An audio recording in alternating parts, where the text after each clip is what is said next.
last event, Cameron's car started running warm. Filled it up. John went out to drive it, and don't blame me. yeah, she ran a little too hot, and it started pouring oil out.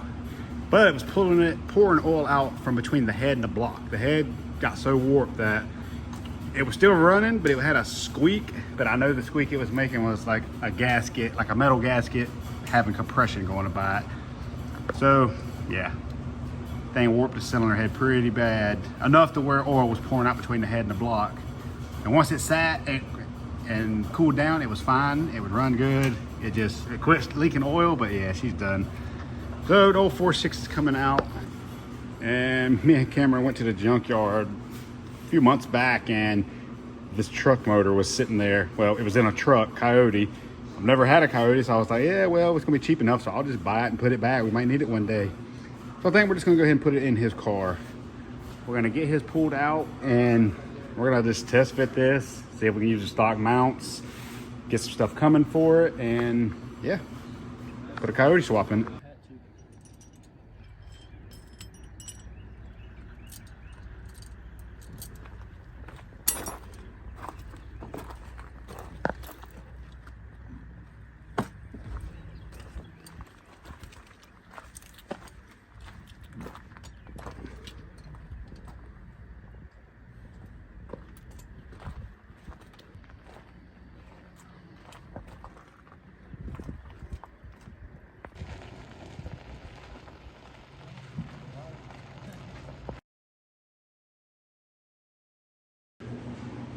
All right, so we've made a little bit of headway here. Well, a good bit of headway.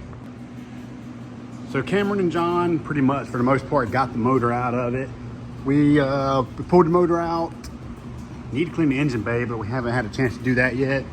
I've got the Coyote over here, just kind of glanced it over, and I had a twin disc out of like a 2016 Mustang that I saved. The clutch was slipping, but I sent it back to McLeod, or however you say it, Malloy, McLeod, and I'm gonna have them convert it to the 10 spline for the TR3650 trans. So I'll have Coyote flywheel, and it'll have disc for this 10 spline instead of the 26 spline. So that's gonna save me a lot of money, and then I'll have a really good clutch for it. Bought this JLT Gen 1 intake off Marketplace for $100. We got a power by the hour body harness. I was gonna take the F-150 harness and convert it myself, but we're kind of on a time limit here, and I just really didn't have the time. So hit power by the hour up, got us a harness, and I'm glad I did because it's super nice. We bought that off their website too, just for a Mustang gas pedal to bolt right in the new edge. So that's gonna save us a lot of time. This is like a scram speed. I guess there's another company that makes one of these that's kind of cheesy. It's kind of like a copy of it, but this is supposed to be the good one. Then we hand stripped all the AC stuff out because I don't plan on doing AC back on this car. It's a race car. He don't drive it on the street anymore. He used to drive to school every day. Now we got him a Silverado, so this is purely his drift car now. But old motor over there. Also, since we're doing the Coyote, we're just gonna go ahead and get rid of the Hydro Boost setup, do a manual brake setup on the car. Just because the power steering stuff is just a mess. The power steering pump was really weak, and power steering didn't even really work sitting still. So I was like, we're gonna do manual brakes. I gotta take the pedal apart and drill a hole so the pin can be dropped, get the pedal ratio correct. We're gonna do a Corvette fuel pressure regulator at the back of the car. I bought a bunch of fittings and fuel lines. We're gonna, basically, I'll show you what we're doing with that. As you can see, I'm using a 98 Mustang fuel pump. I just bought like a cheap Amazon one, and I took the fuel pump out of it, and I put an AEM 340 pump in it, and I just bought these adapters, so 3/8 and a 5/16 to adapt to those. So the feed line's gonna run into the fuel pressure regulator, and then the return will just come out of the Corvette regulator back into the tank like it should, and the factory feed line will plug right into the regulator, or right here. The factory line's gonna plug right into that 5/16 adapter. As you can see, that's kind of what I did. I bought a 3/8 quick disconnect, male, and a female 5/16. So I'll be able to just take where the factory fuel filter is, put that on, snap the factory fuel line, and And then right from the tank, I'll just be able to hook straight to those with some PTFE line. Then we'll be able to run ethanol, tune this thing on ethanol, since everything else I got that's a drift car runs on E85. Since I take 30, 40 gallons of E every time I go to track, it'll just be easier for me and him both to run the same fuel. Yep, that's kind of where we're at now. It's going to be nice because I'm probably going to be able to use these factory truck heater hoses. I need 1 3/4 is going to snap right on fine, but I'm going to have to try to get probably a 5/8 adapter to this hose, and I think the factory heater hoses are going to work fine.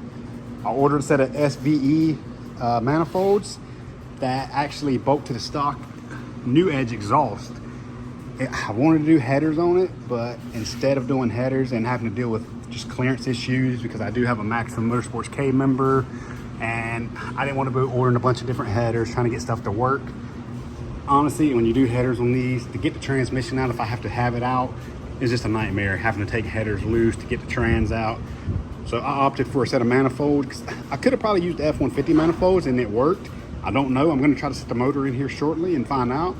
But regardless, I'll be able to reuse the exhaust that I took off of this thing like factory. So I'm kind of pumped on that. But yeah, I think that's kind of where we're at with this.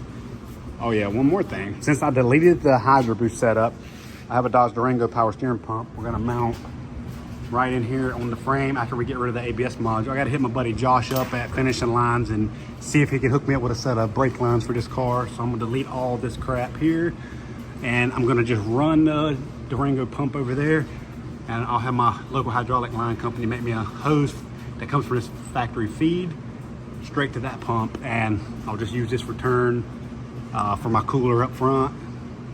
Should be pretty good. But that's the update right now. I'll get back with you when we get a little further.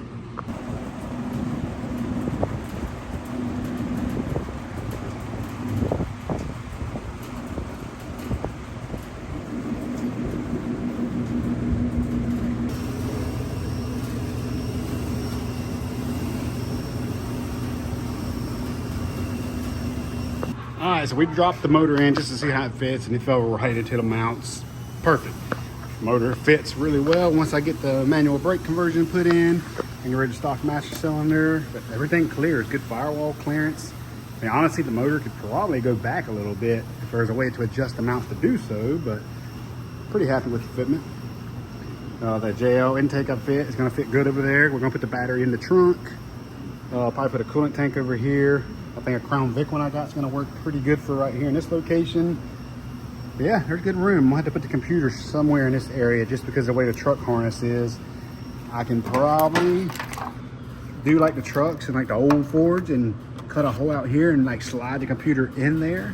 That would be pretty sick. To be able to just plug the computer right up to the firewall. Yeah, I'm gonna go up on the lift and just see how it looks underneath. Pretty sure I'm gonna drop my rack down just a 1/4 of an inch because it's touching it right now. I gotta check the clearance between the oil cooler and the sway bar. I think I'm good there. But the motor is tilted back just a tiny bit because the transmission's not in it. All right, so sway bar and oil cooler clearance is pretty decent. I don't know how, the motor's actually got to come down like a 1/4 inch.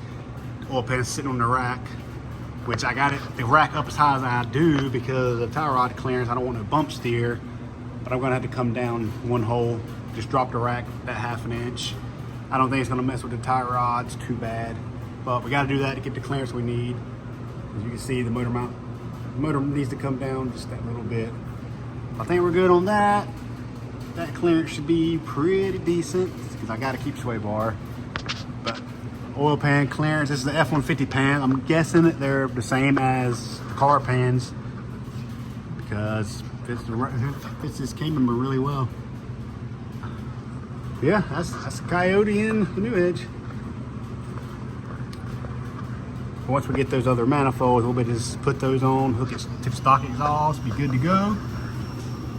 Yeah, that's it. Well, I started putting the harness, kind of laying it in, kind of figuring out where I'm gonna run everything. And I'm gonna have a coolant jug here, radiator, I gotta get the radiator in. Electric power steering pump's gonna go where the ABS was. So I'm honestly, the only place I can really see this computer is gonna work good is if I come off of the radiator support with some brackets and just kind of have it in the engine bay like right there. I mean, these things are made to be in engine bays. The heat's not going to affect it. I could put it back there somewhere, but the wires would be so bunched up and it wouldn't fit very well. A lot of people put them on the inside of the fender well back in here, but it's being a drift car, this thing has a ton of angle and it would hit the computer if I tried to put it in the specific spot they put them. And me wanting to put a coolant tank here, I think right here is going to be my best spot. The factory truck harness just routes perfect to right here. That's the one from the engine. This is the transmission harness, which I'm gonna take this home tonight and skin it back. And the only thing I need in this harness is the wideband O2s. There's 2 of them.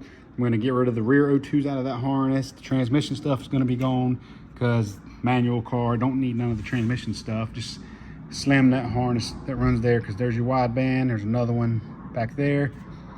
That is gonna fit perfectly where it needs to be, because originally this computer and the trucks are up in the firewall up here. But this harness is plenty long enough to keep it right here. So I think that's gonna be our plan. I'm not 100%, but I think it's gonna work. Fuel system is done. Like I said, I got factory fuel line is right there. I got an AN adapter on there. So I just gotta make a line from up here to go across the firewall, plug right into the fuel rail. That's easy. Tank's in.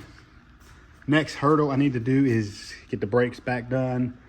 I don't even know if I mentioned it, but I'm doing a manual brake conversion kit. I just got to take the pedal apart, drill a hole under here so the motion ratio will be right. Then I can get all that put back in, hit my buddy Josh up, get some fuel line or brake lines made, and yeah, this thing's coming along. Not bad for 1 week of work. You know, we kind of just messed with it last weekend, got the old motor out, and then pretty much yesterday and a little bit today, we've just been knocking out the little things. It's always the little things that make a job hard. You know, bolting the motor in, bolting stuff together is the easy part. It's just routing stuff. All the little, it's the last 10% of a job that is difficult. But I think we're gonna end this one off here. I think this video is probably getting pretty drug out and I don't want it to be boring. But I guess the next video, we'll start getting transmission in. I do gotta pull the motor back out. I'm gonna go ahead and put a new oil pan gasket on it, and then I can lower the rack, get that stuff figured out. But yeah, project's coming along pretty good. So I guess for now, we'll see you in the next one. Appreciate you watching.